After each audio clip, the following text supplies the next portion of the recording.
గుజరాత్ అహ్మదాబాద్లో గురువారం ఘోర విమాన ప్రమాదం జరిగింది. ఎయిర్ ఇండియా విమానం ఎయిర్పోర్ట్ సమీపంలో జనావాసాలపై కుప్పకూలిపోయింది.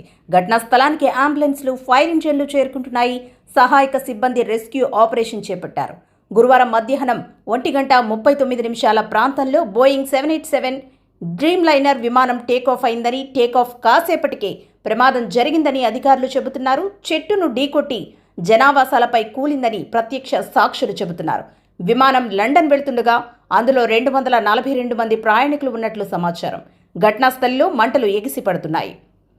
828 అడుగుల ఎత్తులో విమానం క్రాష్ అయ్యింది. విమానం కూలిన మేఘాని ప్రాంతంలో దట్టమైన పొగలు అలుముకున్నాయి.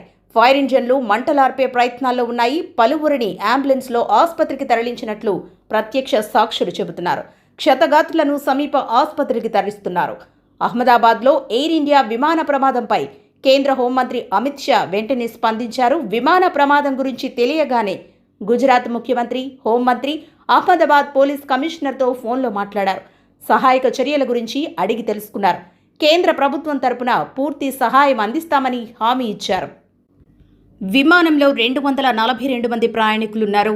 ఇందులో 169 మంది భారతీయులు, 53 మంది బ్రిటన్ దేశస్థులున్నారు. అయితే 11 మంది చిన్నారులు, 2 పసిపిల్లలున్నారు.